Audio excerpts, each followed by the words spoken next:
Hello and welcome to episode 2 of our Tale of Four Warlords for Horus Heresy 3.0. My name's Plucky, and I am joined by some great friends of mine. Biggest Gobbo, Dan. Matt, the miniatures apothecary, is down that way. Sorry, no, wrong side. There we go. And Amberly, who's over there as well. Hello. How are we all doing today? Yeah, good. Yeah, can't complain at all. Can't complain. Matt is putting up the Christmas tree there today, so yeah. Yes, it is. It is getting to that time of year. Matt is streaming this evening and is prepping a model that he's not had any time to prep. So, what is it you're working on there, Matt? The last Saturnine, or the last member of the Saturnine Command Retinue I'm working on. Fantastic. Hopefully get it built and primed, ready for tonight's stream. What time are you streaming? 8 o'clock GMT over on Twitch. Cool. Hoping to have this line breaker formation ready for Dan to face in a couple of months. I say months because Dan's really slow at painting. Sorry, dude. I'm sorry. I've got to get my digs in somewhere. I'd argue the case, but there's a point where you're going to be showing pictures in a second, and I've got literally nothing to go by. I have no defence. Cool. Well, so in the last episode of the show, we were kind of starting out by explaining what we were going to be doing in the slow grow, how in the Tale of Four Warlords, and what the kind of purpose of it is. It's a great way to get an army built in a slow grow method and have some regular games with people across the course of the grow. However, there is a little bit of a kind of mix with this, because myself and Amberly are based in London, so we are going to be facing off. Go Team London. We're going to be facing off against each other on a regular basis, and Gobbo and Mini Apothecary are based up near Sheffield, and is it Mansfield way? And all of that. And The north. The north. Up north. We're in the north. Up north. God's own county, Yorkshire. They'll be facing each other on a regular basis, and then at the end of the grow, we'll all come together for one big game at Warhammer World, which will be a really great fun. So last time we were kind of just talking about thoughts and feelings and all of that good stuff on what we were kind of thinking about Horus Heresy 3.0, what we were planning on doing. This time we have all built a small force and have played our first game. Lots of thoughts and feelings to go. Let's open up. Oh my goodness, I just realised I've got the slide deck and it's all set on the from where we'd run through it before. I thought it had frozen, to be honest. I was a bit confused. So We are professionals. Slide, absolute professionals. Before I open on the final slide, let's go to the first slide. So we're going to kick off with Matt, and you can tell us about your force and what you were running and everything else like that. You were running salamanders. Yes. And here is your absolutely stunning 750 point salamanders force. Can you just walk us through the build and how you organised it? Organised, I went dip-dip-do, if I'm brutally honest. So this force, it's I want to try and emphasise the ad hocness of the salamanders after Istvan. So I just thought, start working on bits that I've never done before. So things like the jet bikes, and then obviously we've had the introduction of the big quad turret, and I'm like, yeah, that could be cool to have in there. And just thinking of getting that core of you need your tacticals, you need your line units, and then add in something flashy and speedy, and just trying to do things a little differently to how I've done things before. Before there's been okay, I've got this grand idea, and I want X, Y, and Z of certain models, and salamanders I want it to be a bit more picky about what I added in. So like I've recently picked up some a unit of assault marines. Like previously, it's like I'll grab 2. I'll have 2 units of them. I've gone for something more structured. This I'm letting it flow a little bit more in its own way, if that makes sense. Yeah, sure. So you're kind of like, I guess, what would be the term? You're kind of just use the flow and just kind of coming up with stuff like a little bit. What's the term? It begins with an S. Spontaneously. Yeah. Yeah. Cool. Yeah. So what is it you've kind of got here? So I can spot 2. What is that? 2 tactical squads. Yeah. So 2 tacticals, Vex and Vox in both. Always take your Vex and Vox. Augury scanners, situational. Take the Vex and Vox every time. I went for an Opatate, Centurion, obviously the big quad gun, and 3 jet bikes with multi-melters, and then the sergeant has a little flame pistol, which turns out isn't that great. Fine. Maybe I'm just using it wrong. Pistols being terrible with salamanders? What heresy is it? And then we got just some photos from last time. I think this were just a couple of the shots in detail. It's just such a gorgeous paint job. Thank you. On all of them. So that's Matt's. Yep. Gobbo. Boom! Like the word buried. Heretic! So, this is the force that you managed to put together. Do you want to walk us through what you've got? The Terminators, the Cataphracti Terminators aren't part of this, are they, in the background? That's right. That's basically what I like to call foreshadowing. So, yeah. We also have a 2-headed giant in the background that will be joining us soon. Again, 2 units of 10 tactical. We've got the Esoterist leading the way. The proof that I don't get painted. Things painted on time on the right hand side there in the Saturnine Centurion. Yeah. And then Praetor, my apologies. Still new to this one. Please don't come after me. There's a Centurion now, to be fair. Yeah, there is, yeah. Well, there you go. I was technically correct, and I'll stand on that ground. And then we have a Leviathan Dreadnought, which I apparently outfitted. Well, I didn't, because I got it second-hand from somebody else, with the worst possible weapon you can possibly attach to his right arm. So, The Plasma Bombard. yes. Okay. Now, I thought, because I saw the word plasma, 40k brain kicks in, and I think, quite high armor-piercing weapon, etc. No. Oh, wow. It's obviously got a template involved, which is very exciting for somebody who's never used one before. But yeah, I did not use it in the correct situation at all when it came to it. So, but in all honesty, I know how to use it in future. So, yeah. But yeah, there's the start of it all. Kind of wanted to theme it around the Esoterist to begin with. The idea being along the lines of, from a more narrative point, that looking for a new ritual site following the recent wars, taking some relatively fresh fellas down in Mark 6, and accidentally bumped into a bunch of lads who weren't too impressed with what were going on, and Accidentally. these things happen. So yeah, we are going to be going a bit more demonic as time progresses over the slow grow. So I'm pretty sure he wanted to use me as the sacrifice. if I'd have won, maybe. The weapon that you're referring to, Dan, was the Gravflux Bombard. Yes. Not the plasma, the Gravflux Bombard. Oh. Yeah, that's right. Yeah. Cool.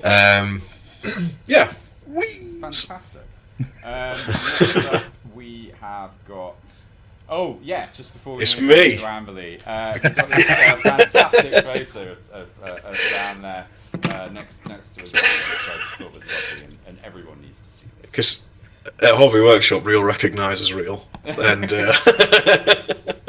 I also need to get my own banner now. Can't be outdone by the word bearers.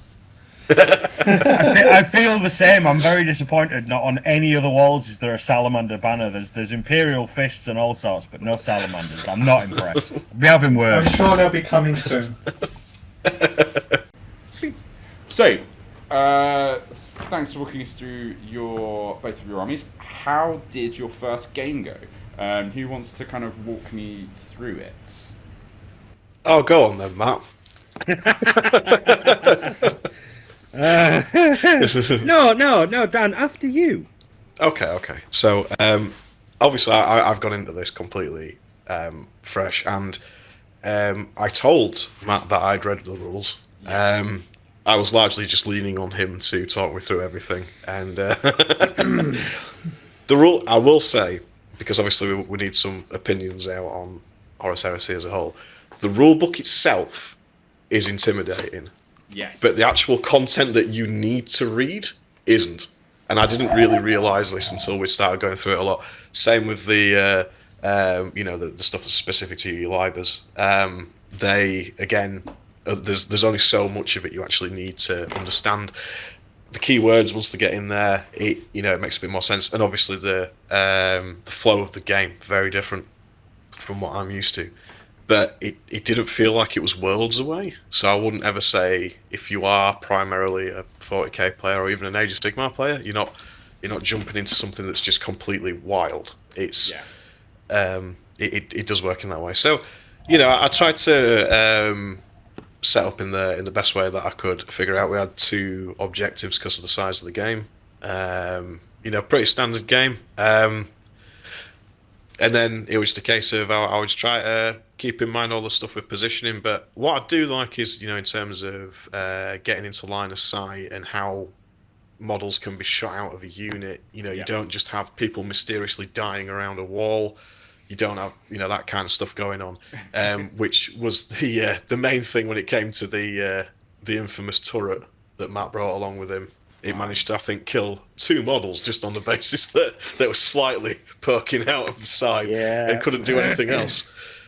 So yeah, I don't think you guys managed to capture an overhead shot of the layout. So do you kind of just want to talk us through, like, kind of roughly what kind of the map was? Was it quarters, or was it halves, or we'll just have to kind of use the imaginations a little bit for a hot second. So when we rolled for it, it was just like Dawn of War, straight up. Sure. Objectives were scattered in no man's land. And obviously, as it was Dan's first game, it was like, well, we'll just take it nice and slow. We'll go through every step. Yeah. Just, going from the roll-off to the very end and trying to cover as much of the phases as possible for his benefit, as much as it was for mine as well. Like, I mean, I've played a bit of 3.0 now, but I'm still not stuck there yet. Yeah. So I tried to make sure that we were getting in for, like, assaults, charges, same thing, duh. So your charges, duels, going over, taking objectives, your positioning, your line of sight. I mean, It did a really good job staying out of the way of the turret, I must admit. Like, 2 guys, and I'm like, I'm just going to drop that thing. Like, 'cause I know if he gets there early, it's like, we're having that table. We're going to have the densely packed table every time, so that turret can't do nothing. And I know he's going to do it, so... So that's the Arachne assault turret. So what was kind of the issue with it then? Line of sight. You can see it, so you can just see it here in this middle. Oh, sorry, just in this bottom right photo here, and it's just completely blocked by line of sight. Yeah, it was just it. To be fair, it was probably part of positioning on my part that was the bad thing. I thought I'd picked a really good kill box, and I'd put a nice objective right there for him to go and take. Nah, wasn't falling for it. Nah. What's the gun like? What's the gun's output? What's it effectively doing? What's it trying to do? Suppress more than anything. I think it's supposed to be more of a sort of distraction than it is anything else. Yeah. From its rules, I mean, it's not overly expensive as a unit. It's like 125 points, I believe. Yeah. When I can find the damn thing. Sorry, apologies. No worries. But I think it's like it puts out like 10 shots or something. Okay. Yeah. You know, they're accelerator autocannons, so they're pretty good. It gives 5-up invuln to models within 3 inch. So I mean, as a defensive, if you're a defensive player, that thing's brilliant. You sit it on the back line, probably next to an objective with a unit. They can get the 5-up invuln, and it's a good bit of firepower because it's putting out 10 shots at a time. But it does require line of sight. Yeah. So I don't know. I will probably continue to use it in future games. Because, like I said, I want to focus on that more ad hocness of after Istvan, and I can see the Salamanders probably did use tarantulas a lot more, and the turret, a lot of the other turrets and stuff, because that's what they've got. You know, they've lost all these bodies. Let's use an automated weapon instead, or a ball turret essentially. But yeah, it killed 2 guys. I mean, it epically killed 2 guys. 10 shots into each of them. 20% efficiency there on its shot. Oh yeah. And then, so who was the ultimate victor in the game? Oh, Matt managed to smash it to victory despite limited output from the Arachne cannon. Tacticals are your backbone of your army. They do all the work. They do all the heavy lifting. Bless them. The bikes were good. Never used bikes before. That was loads of fun. Zipping through. Consistently though. Damage Consistently output, been like 3 shots. I'd get like 2 out of 3 would hit, and then only 1 would actually wound. I was like, great. So I was just chipping away at the Leviathan. But it was it's tacticals. It's that line 2 that does it. You know, they just go sit on an objective for a couple of turns. You know, open fire, get your 3 shots in with Fury of the Legion. Tacticals do all your heavy lifting. But it was a lot of fun, and it was very back and forth. I think points wise, we were, because where we'd positioned the objectives, we stayed neck and neck until it was like, well, you're getting points for last man standing, first kill. Or first strike. What else was there? There was a couple of other points that that were on as the secondaries. There was one to bring down, because I think you scored quite a few when you brought down the Leviathan, didn't you? Yes, yeah. So yeah, it was a fun game, and it was very back and forth. It wasn't a one-sided ass-kicking contest with a donkey. Yeah. The esoteric was a lot of fun. That put a great pause on the game because someone didn't read the rules. Nugget Don't know down what I'm here. talking about. So the interesting thing with the esoterist is that I obviously brought him intentionally because I want to go down the routes of using all the psychic stuff, all the warp stuff, you know, because I want to really lean heavily into that as time goes on. So you'd think an interesting thing for me to do would be to read the rules on it, or just push that off on Matt and let him explain it to me. But no, he doesn't own anything that has this kind of ability, and everyone that he plays doesn't own anything that has this kind of ability, which has left us in a bit of a lurch of we need to figure this out ourselves.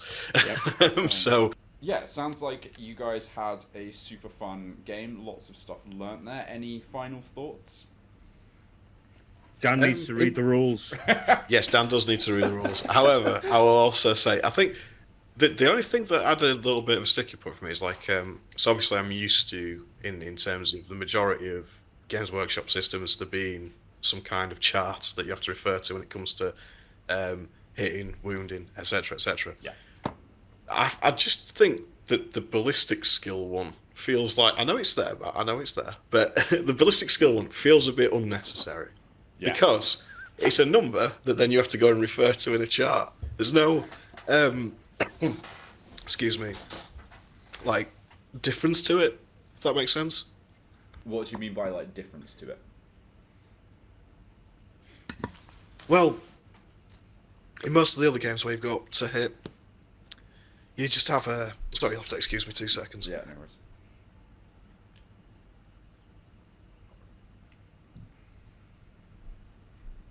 Oh, I'm going to have to do some editing to this video, aren't I? Blooper reel! Woo!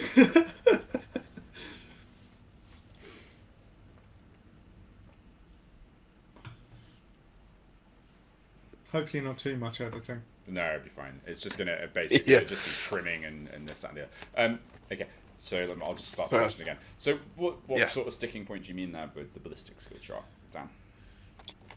So in most of the systems, obviously, you have like if you're going to hit something, whether it's ballistic, weapon skill and what have you, you get a 4-up to hit, for example, and then it's usually on the thing that you're firing at that affects it. And I think it's just kind of drilled into my head so much that way. Maybe there's some cross-referencing that I'm not picked up on yet.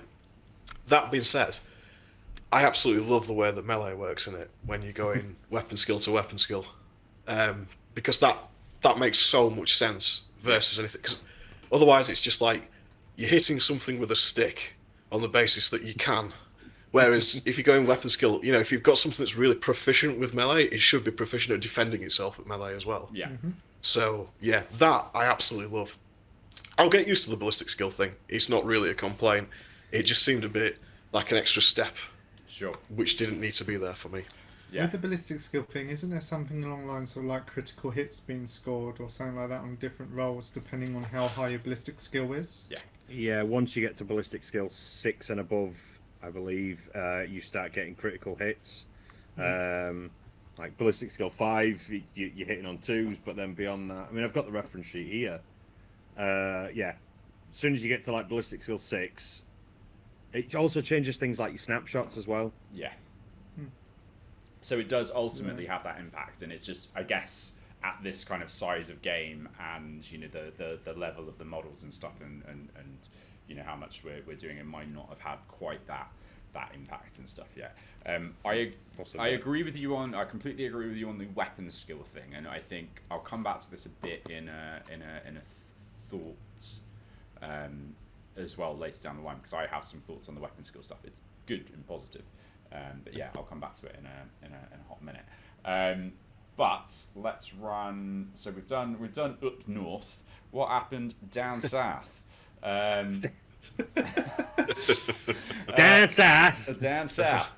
So Emily, you are running Dark Angels. Walk us through your force. So similar to the others at the moment is 2 tactical squads, with Vexilla and Vox.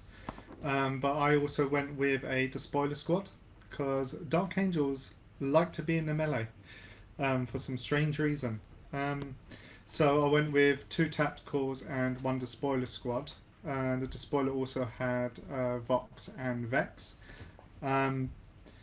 Obviously, there's an extra model in there which isn't actually part of the army, but that's my Octane in there, with who's drawing his sword, because I thought it looked cool. But my army had the Centurion in it, with dual lightning claws. That's suitably named Captain Sicario, in name of the old Sicarius model of way back when. But I also went with a Rhino to transport the spoilers, or a tactical squad, or even just to get in the way, I guess. Yes. But the main part of my army was definitely my 2 Volkite Predators. They were scarier than I thought they would be. Yeah. Very scary. With what essentially they were packing 3 Volkite guns each. Which were really devastating, actually. Yeah, scary things. So the whole kind of theme for mine is more along the lines of the Iron Wing, which is kind of like the armoured support part of the Dark Angels hexagrammaton. So I'm going to probably still stick with that theme with what I'm intending to add to this. But it was good to actually put them on the table and actually finally have a fully painted army on the table, which doesn't happen that often with me. Well, it's good that we're getting you to get painted models on the table. So one of the things when we were looking at the thing earlier, Matt kind of mentioned, he was Dan said, my goodness, how did you manage to get two Predators into the 750 points list? And I think I shared similar feelings, and it's largely because you haven't really got many special toys on like the Praetors and stuff like that, right? So yeah, I mean the captain just has the claws. There's nothing really special about him, and it's just the fact that my tactical squads, there's no special weapons for the sergeants. Yeah. The special weapons went into the spoilers. Is a lot of basic infantry which I took in there. Sure. And I think that's the reason why I managed to squeeze that much in. Also, the Volkite Preds, I think they're 125 points. They're not that expensive. Yeah. Yeah. Predators are a lot cheaper nowadays as well. Just in general, like what is it, 100 points base? They start at 100 points. Yeah. Cool. So facing off against Amberley's Dark Angels were my Mechanicum, and I had a much smaller force than everyone else. I think. That tank though, Plucky. Oh that my tank. god, it was ludicrous. So yeah, so I bought the Triaris Conveyor, which is a 14 armor all the way around. Amberley managed to like get a successful hunter killer missile into it. Yeah, they both actually hit. Yeah, but yeah, two hunter killer missiles into it, which almost killed it. And then by the start of my, I think, next command phase, it was completely back up to full health from the tech priests that were nearby. So I had the Triaris Conveyor, and then I had the Archmagos, who's this one like kind of closer to the screen, and then a smaller tech priest who was part of the crew. So I had two tech priests, didn't I? That were part of the forces. So the one on the right, I think, was following the Triaris Conveyor around and was healing that one. And then the one at the back was following the Castellax robots around. And then I just had a huge squad of tech thralls with the Archmagos. Unlike Amberley, I did a bunch of tech priest upgrades. So I was running like the Lacrimeta Cyber Theurgy, and if you don't play Mechanicum or anything else like that, Cyber Theurgy is basically the Mechanicum's kind of psychic abilities, where they're basically kind of using like nanobots, and they're doing other like kind of what looks like magic to other people, and they can interact with other kind of vehicles and other robots and automata that are in other armies and stuff like that, but they can't like psychically blast people and stuff like that. Technomancy. Yeah, exactly. It was really good fun. I had because my tech priests had like the Lacrimeta abilities and stuff as well. They were able to like resurrect all of the tech thralls. So anytime the Amberley managed to like kill them, they would just like come straight back up at the beginning of the next turn. So she managed to kill like very little of my army throughout the course of the game. I don't know. Never to the end, there wasn't many tech thralls left. No, I think that's because they fled, which was no, it's because they got shot by two predators. Oh yeah, there was that as well. I forgot about that. Yeah, that was. Still didn't kill them all though.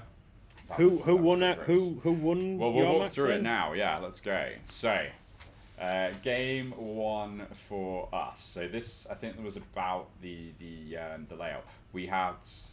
I can't remember what the mission was called, but it was like where we divided the table into 4 quarters, and then we only had two objectives. That we needed to put down. Right.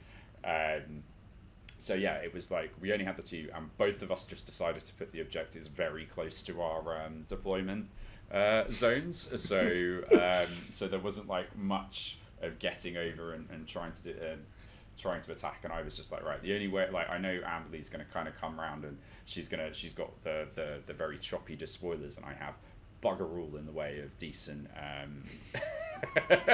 combat prowess. So, but I was it's worth mentioning though, yeah, the mission that we had is that the objectives would actually start ticking down with how much they were worth. Yes. Yeah. Yeah. So the longer you were able to hold out on them, the less more points you would get. Yeah, the more points you could get, or the less points you could get. So yeah, yeah, this is how it kind of started out. Like, I had very little. I had the first turn, if I remember correctly. I had very you did. little line of sight to be able to see anything. Particularly the Castellax, who I kind of just positioned and moved around. Just a couple of kind of shots there. I think this was because I think it's only got like six wounds or something, or 6 health points on the conveyor. Yeah, it took a bunch of hits really early on in the game. I think my plan after it had fired a bunch of shots off and had dropped a bunch of people out was for it. I thought I might be able to like ram one of the other vehicles, because it's a giant light, and I was just like, oh, I'm sure there's a mechanic somewhere where I can just like ram my vehicle into the side of another one, which didn't turn out to be the case, and I will say that did kind of leave me a bit disappointed. There did used to be rules for ramming. So yeah, because I was just like, oh, surely like this giant thing which has a shock ram on the front of it, and I was just like, oh, surely, okay, and that's just me being an idiot, and I should have like done a bit more kind of rules checking and stuff like that. So that's more on me. Well, we did our best. I mean, we were both learning the new rule set. Yeah, absolutely. One of the tactics that I employed in this game was the Predator Wall to protect my tactical marines from being shot, which you can see. Yeah, there it is. I was basically, through the game, I was using my vehicles as screening units. I mean, I knew that I wasn't sure there was anything that could really hurt them. I wasn't 100% sure, but I just wanted to sort of block routes and ensure my troops got where they needed to go when they needed to get there. Yeah. This picture was after the despoilers. Actually, I think it was after despoilers charged. Yeah. I think charged your. I think the cast that they destroyed. I can't remember. It was a few weeks back that we played it, so the details are a little bit fuzzy in my brain. So the Castellax, if I remember, the despoilers charged your tech thralls. Yes. Made them run away. Yes. Because I think I got like 8 points with the combat, and they didn't have a very good leadership. No. Because it was a route test. Yeah. And then the Castellax robots came in and decided to stomp. Yeah. But not before I scored a few points, because despoilers are also line 2. Yeah. So I scored some extra points from that objective while everything was running away. Yeah, and I kind of realised a little too late that I think the tech thralls had like some, because none of my stuff actually has line built in, but it's like it's one of those like kind of clunky, I wouldn't necessarily say it was a kind of a clunky mechanical or anything like that, but it's just got it doesn't have line, it's got something else which effectively means it has line, and I've completely forgotten the wording for it. Yeah, and we did retroactively add the extra points afterwards as well. Which Ambly was very good. Very nice about. But yeah, well, I tried to be. Yeah. But yeah, so I was quite surprised at just how much my tech thralls fled. Like and that they fled after the first kind of combat bit, and then at the beginning of the turn they had to continue fleeing before they could make the route, or before they could rally and start moving back. And I think because that was like at the tail end of turn 3 or something like that they managed to start, I was just like, there is no way I'm going to be able to get the tech thralls back in place to try and hold the objective. This is one of the reasons why the Vox things or tactical squads are very useful, because they let you do that check at the beginning of the turn. So I've got to like try and find some ways to put and enable a better kind of rallying option. I'm assuming that I've misread something in, or like there's an upgrade I should take with some of the Archmagos or the tech priests or something like that to try and enable them to rally. But I was surprised at just how far just these weedy little tech thralls had run away. It was like, okay, that's that's a terrifying distance that these these baseless, mindless kind of morons have just ran off of my objective, which wasn't fun. Well, it was fun, but like, you know, it's like, oh god, it's terrifying. Well, the angels of death were descending upon them. It makes sense that they would run away. Exactly. The two Volkite predators as well, just like when they managed to get a round of shooting off into the text rules, just with the the Deflagrate rule, just absolutely ripped through them. It was nuts. Deflagrate is a lot of fun. Yeah. Definitely. I think this is where we ended up at the tail end, at the top end of turn 4, when we I said, I think there is no way I'm going to win this. Amberley had managed to kind of pull enough ahead that there wasn't enough for me to kind of catch up. I think this was actually your turn 3. Fine. Because on my turn 3, I just kind of went round your tank and started shooting tech that's it. Yeah. Exactly. And this was when your Castellax robots were also fighting my Centurion. Yes, I remember that. There was a lot happened, but it was very, very good fun. Looking forward to game 2. Game 2. I don't think there's any more images off that one. Yeah, no, we're all good. So that's kind of a summation of the first round. We had victory for the Dark Angels and for the Salamanders. We're undecided on who's playing Loyalist and who's playing Tracers between myself and Amberley. So it's, I guess, it's a secret. Yeah, exactly. That is the beauty of heresy. that is the beauty of heresy. So that's where we're at, and then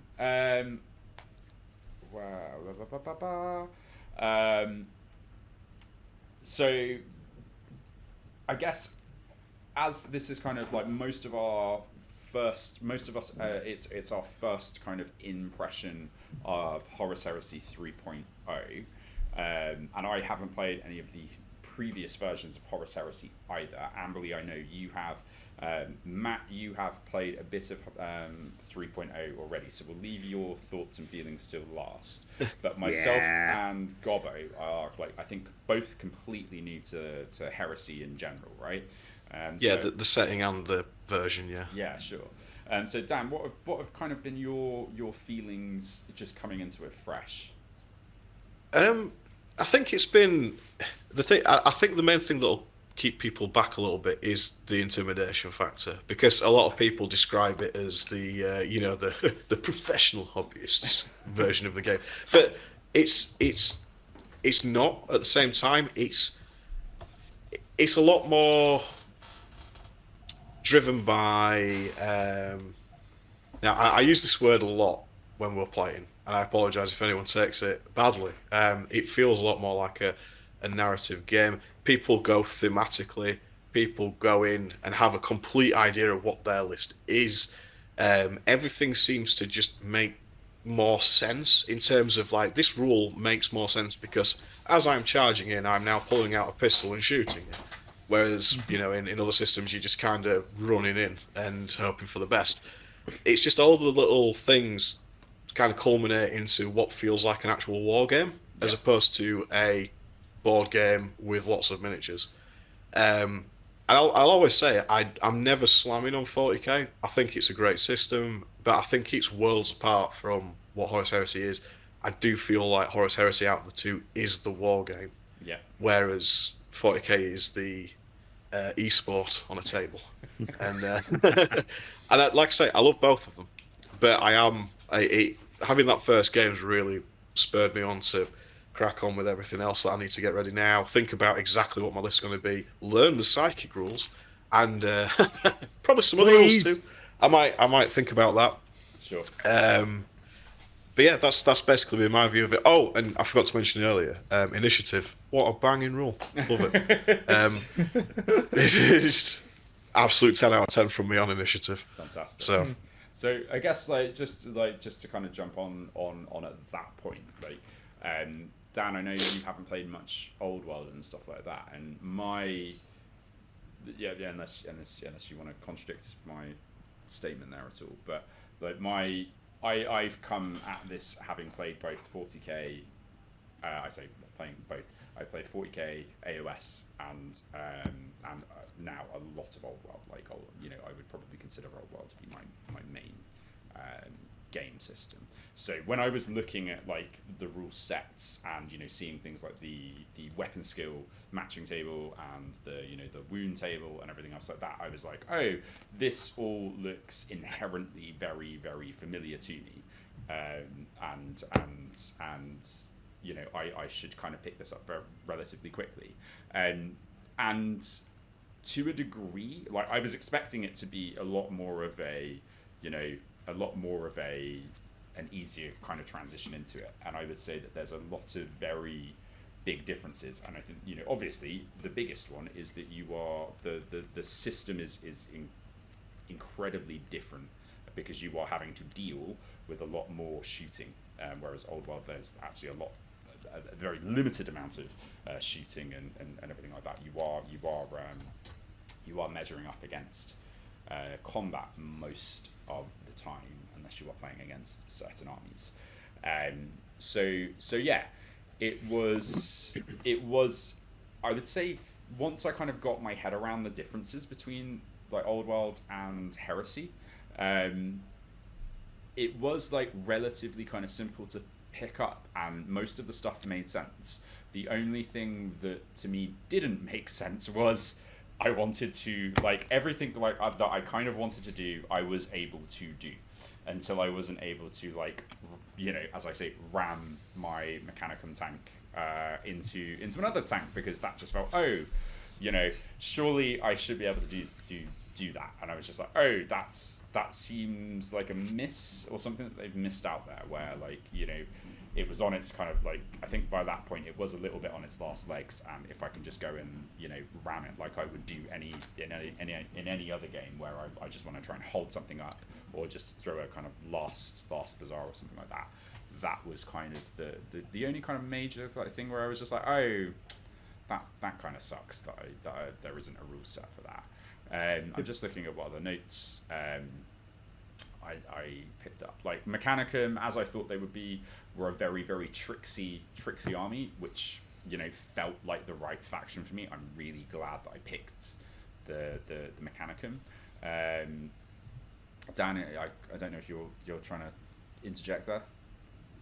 Oh no! I one of the things that I was going to say though is, like, when it comes to the RAM aspect of things with the model that you're wanting to do it with, you could just literally do it.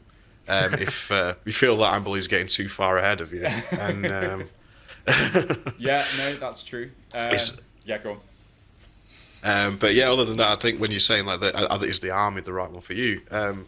For Mac, specifically for like thematic side of things, I don't think I've got far enough into what word bearers do, that others don't, as of yet.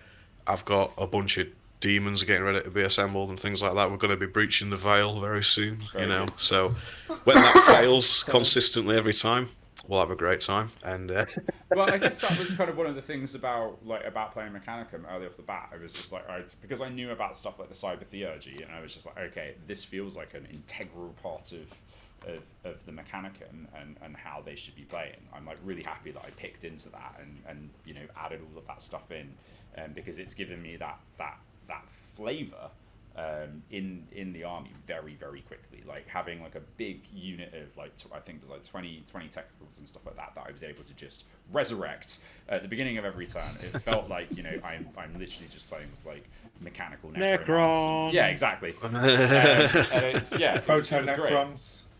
It was great. Just on the weapon skill thing that I wanted to come back to, that Gobbo was talking about.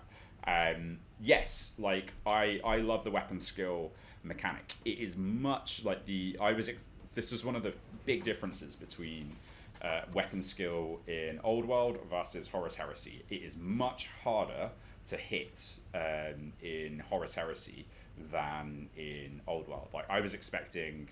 The Old World system is if you have matching weapon skill. You hit on 4+, but you have to have, I think it's more, you have to more than double your opponent's weapon skill before you get like before they're hitting you on a 5, and if you are just one better than your opponent's weapon skill, then you're hitting them on a 3, and stuff like that. Whereas in this one, it was just like the differences were quite minor in weapon skill, but it was just like, oh no, you are way worse at hitting. So I think I was only able to hit the despoilers on like 6s or something like that with these 20 guys, and the weapon skill on the tech thralls wasn't like abysmal. It must have been like weapon skill 3 or 2 or something like that. But I think it might have been 2. Yeah, but the weapon skill on the despoilers was only like a 4 or something like that. Yeah, exactly.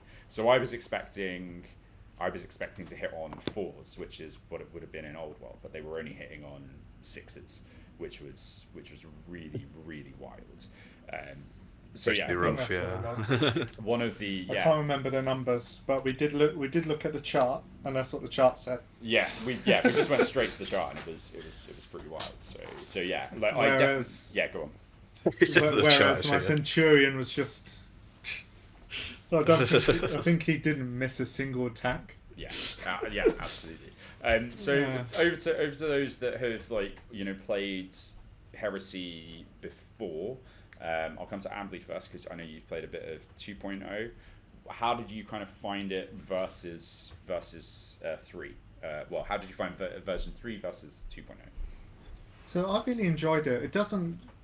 I mean, there was a lot of sort of worrying about how different it is compared to the last actual edition, and it still very much is the Horus Heresy. It still feels like the Horus Heresy game. It's just there's small bits and pieces in it now, which, from my perspective, make more sense. Like the volley fire roll, even though it never actually happened in our game, it still actually makes sense. And I just feel that it's probably an improvement on 2.0 because I'm sure that others may actually potentially agree with me here. Is that it allows a lot more freedom with your army construction, rather than in like 2.0. You would be like, okay, I need to have these units, and these units. And I have a couple of units to sort of do with my special stuff. In this one, yes, you might want your line units and whatnot, and your tactical squads are like your weight bearers, but you can actually do other things too. For example, if I wanted to, I could have more bikes rather than like tactical marines. The only constraint is that you need to have a character for each detachment or a centurion for each 2. Yeah. That's the only thing. I will say I think Gobbo was probably in the same place to me as well on this. Just the army kind of construction stuff was like, it was a little bit to kind of get my head around at first with like the primary crusade, and then how do I because I wanted to get my Triaris conveyor in, how do I get that in, and I've got to have all of these kind of like different things for the apex and the thingy detachments, and that was like kind of a little bit confusing. If I say a lot of it confusing at first, but once we kind of figured that out, it kind of starts making a bit more sense. Yeah, I mean the prime slots sort of rule set I quite like, but I had to really look into it properly because Dark Angels plays like, you can have prime slots, you can have prime slots, you can have prime slots. I think on the table there was like 4 prime slots on the table for my army. Yeah, and I think I only had like 2 or something like that. Yeah, it's like my 2 tactical squads were combat veterans, and my despoilers had a master sergeant, and the centurion had extra weapon skill and extra attack with Paragon of Battle. And it's just like Dark Angels have got an abundance of prime slots if they use their detachments. Sure. Admittedly, I only use a Stormwing detachment for this one, but I will be using some of the others going forward, I think. Fantastic. And Matt, the heresy expert, I would say at this point. In the group. No, there's nothing about psychic. Don't call me that. There's nothing about psychic. So, give us your thoughts and feelings. Like, how have you found it? Like, from given you've had like much more experience than the rest of us. at both 2.0 versus 3.0. How have you found like kind of the difference between the systems? How are you finding 3.0? Yeah. I mean 3.0 3.0 in general, I'm loving it. I really am enjoying it. I don't feel like I'm tripping up over as much stuff as with 2.0 now. Whether that's because they wrote it in legalese and my brain's fine with that, or what, I do not know. I'm finding I'm remembering certain things a lot better, and it's like, whereas before it was like, I don't know, random rules were like, just, nope, I don't know what that means, I'm going to look it up again. 3.0, it's like, no, I remember what that means, and I think it's, for me personally, I think it's more just the way it's written. Sure. So for someone like me, great, not a problem. I'm enjoying, there's certain aspects of it I'm enjoying more than others. I agree with both what Dan has said about things like the volley shots when you do your setup. I think that's a brilliant little addition. I had my worries that it was going to slow things down, but actually it doesn't. It's quite a nice little addition. Backing up what Amberly said about like your flexibility with your army rosters, brilliant, love it. I've written God knows how many lists since I got hold of the rulebook, and I don't think I've written a list that I don't like the look Sure. of, because there's so much more flexibility. What else? Like the differences, there's only minor differences between sort of first and second, really, but between second and third, it's like there's so many small changes. It's a whole new system. Sure. But it still feels like Heresy. It's still brutal. You're still throwing like 40 odd dice at the table sometimes just for a 10-man unit. It's like, yes, I really want this unit dead. Bang! And that's it. So yeah, I'm really enjoying it. I'm having a lot of fun with it. I can't wait to play more games with Dan and sort of extend this little narrative that we're all building up. Fantastic. Yeah, we should. I been think a lot I of think fun. I mentioned it before. Like, I should probably come up with like a little kind of name of the system that we're all fighting on. Where you Plucky's guys- World. Yeah, there we go. It's Plucky's World. Absolutely. So Matt, just before you jump back into your building, so what are you actually planning on building for the next stage of your army against Gobbo? They're built. Oh, They're ready to go. They're built. They're ready to go. So the next step for me is Saturnine Praetor, Yeah. the big bronze boy that he is, a Master of Signals, and a unit of Saturnine Terminators. Wow. I think actually that still leaves me with like 100 and some points left over. So either I'll throw in a couple of tarantulas just for the funnies, or maybe boost the numbers up in a tactical squad from like 10 man to 12 or 15. Yeah. Or take a Volco Predator. So I'm looking. So someone in this group at some point is going to hate me because I've come to the decision that I'm going to repaint a particular super heavy that I have and repurpose it for the salamanders because I feel the synergy works better. I'm not telling you what it is yet. So we can have a guess. See, you can have a guess if you want, but If it's that Is it glaive, I'm going to glaive? be so upset. you what, Is it Dan? glaive? I've been warned about the glaive. No, it's not the glaive. You're all right. It's not the glaive. So just on the roundup there, then. So you're bringing in potentially some more tacticals for some like. Yep. And basically you're bringing a lot of heavy infantry basically. Yeah, The Saturnine I've- Praetor, the Saturnines. Yeah. Anti.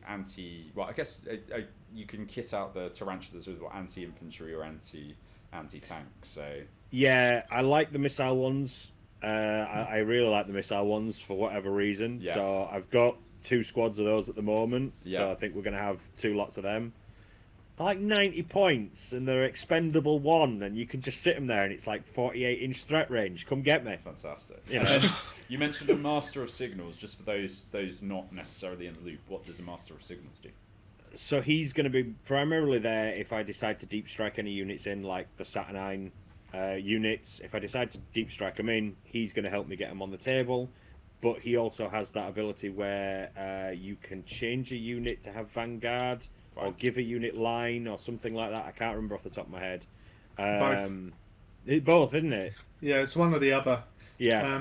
And it can actually be a unit which normally wouldn't have it. So you can actually put it on a tank, for example. Yeah. As weird as it sounds. Blimey. Or that 5-man unit of Saturnine that's just deep strucking behind your lines. Oh, yes. You know. Oh, yes. Fantastic. Amberly, what are you planning on for your next 750 points? Well, I need something to deal with your armor 14. So I think the Sikran Venator is undercoated and just needs to be painted. I'm not entirely sure what else I want to add. I think I have enough line units currently, as I have the 3 line units. I think I need to have at least one more Rhino. I'm debating... Well, I need to actually sort of see how many points I have. I'm debating in putting in Land Raider Proteus as well. Oh, wow. Just for the Despoiler Squad to actually be able to run out the front of a tank without getting shot. Solid choice there. And depending on how many points are left, there might actually be another Predator put in there too. Oh my god! With more Volkites. No, I think I'm only going to stick to the 2 Volkite. I'm quite tempted to... I haven't quite decided. I mean, the one that I've got built at the moment, which just needs its sponsons added, is one with a neutron blaster, which can blow itself up, which can be quite funny. Or I might have a think and do something else. I mean, maybe a Grav one might make sense, because I still want to go as esoteric as possible with my weapons. Fine. Very good. Any like all the weird and wonderful things.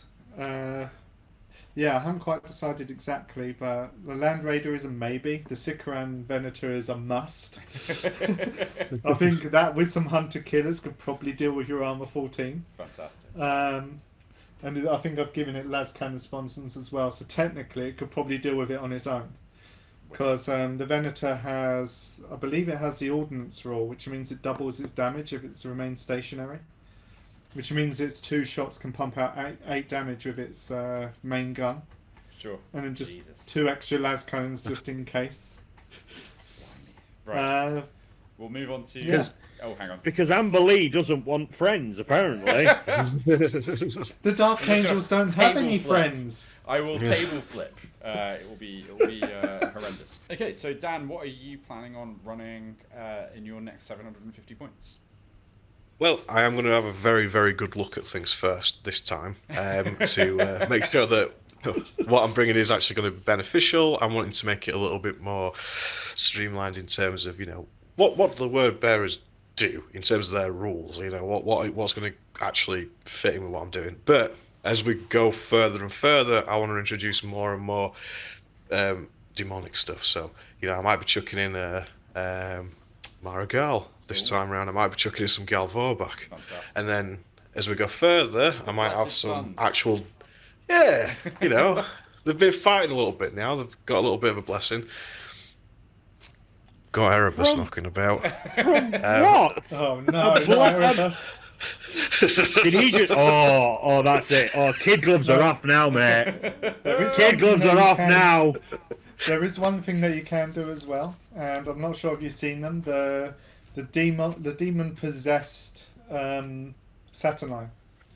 I've seen people making them. They look amazing. I haven't built my Saturnine yet, so I might see if I can pull it off. Cause kit bashing, unlike Grant, I am like completely new. Other than like swapping heads, I've basically not done it.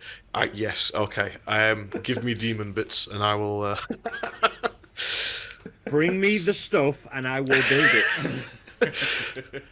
I need to learn as well, but we'll figure that bit out. But yeah, I would like to go down that route because I'm not going to use them for anything else. I really want to go very wide with the word bearers as my army. Can you with the word bearers in 3.0? Because I know you could have them in. Like I did have the rule books for 2.0, and I was planning on, but I just never got around to playing it.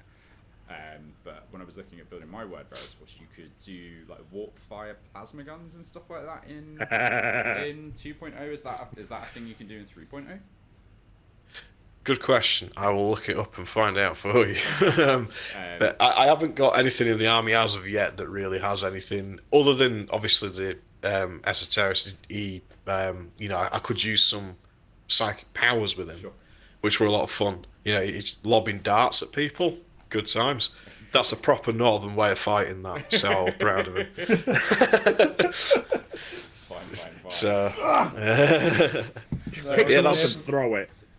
more demonic and probably a way to transport a couple of the things around, because I realise that I always overlook that in other games, because I think it's the curse of being a Tyranid player is that transport, don't need it, pal. It's just, it's not a thing. But suddenly I'm playing an army where I'm like, well, I need to get stuff around quickly. Yeah. It's I realise a lot of people have a couple of rhinos and stuff like that, and I'm thinking, rhinos, but I'm realising how necessary they are going to be, especially in bigger games. Yeah. So yeah, that's probably going to crop up at some point. They too. are useful. You can use Yeah. them to block off things and stuff like that. Yeah. So, Cool. So me, from my side, like knowing that I'm just going to get absolutely battered by even more ludicrous weaponry. at least a Sicker and Grant. Yeah, at least exactly. a Sicker and Venator. That's it. I don't know the rest. Hang on one minute. You're playing the Mech Boys. You have all that ludicrous weaponry. Yeah, You do I know. realise that, so right? So I need to tool in. He gave it to me.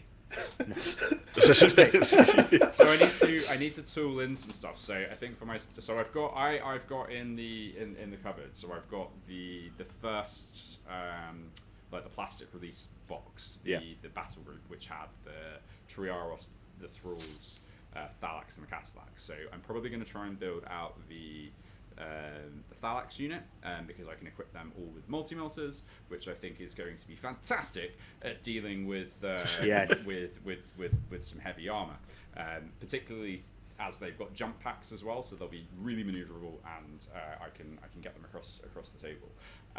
The other thing that I would quite like to add is I've got the Mechanicum heavy support box as well. So I am thinking I will add either a Krios Venator or whatever it's called with the giant guns that I just need to actually take a look at and see what they do. I do have a Thanatar in there as well with the solar heavy lats. So I might add one of those. And I've also got the Karaknos to deal with some of those annoying troops that like to sit on the back line and hog backline objectives, and I can just artillery missile them from the back line, which would be You quite can fun as certainly well. try. You can certainly try. He will. Yeah. The artillery in this edition is strong. Take it from Maybe an I should Iron get some Warriors player. phosphates. Maybe I should get Don't some bother. phosphates. So on the planet. I do. So I did pick up a second round of the heavy stuff, the heavy battle group or whatever from a friend of mine who was just after the Thanatar. So I do actually have 2 Karaknos and 2 of the Krios just in the backlog that I need to build. So it's just how quickly do I want to get those on the table. So yeah, I've also got another 20 tech thralls that I need to build up and put on the table at some point as well. Do they come as a unit of 20 or do they come as units of 10? I think they come base as units of 10, and you can go up to units of 20. So I'd need to I'd have another unit of 20 tech thralls. Well, yeah, I think you can actually take them up to 40, which would be ludicrous. I mean, if it's if this starts as unit 10, maybe just have a couple of units of 10 just to sort of. Maybe I think for big anvil units of like resurrecting guys, I like to just have like a huge block of them. I think you get much more value out of them. I know we shouldn't be mentioning phrases like value and stuff like that in the narrative Horus Heresy, but You're the Mechanicus. yeah, we do look at things like cold and calculated like that. So yeah, I've got a. I think if you have smaller blocks of them, and I take a bunch of deflagrate hits, there's no way that I'm going to have enough of them left to resurrect a decent amount to have them maintaining an objective. So yeah, it's just stuff like that I've kind of got to be wary of going forward. But they are great little objective holders, and I've just got to ensure that they don't ever come close to someone with a chainsword, which is Easier said than done. Fair. Absolutely. I mean, one of the units I do want to do at some point is a unit of 15 jump pack Marines with a Paladin, the Hecatonistica.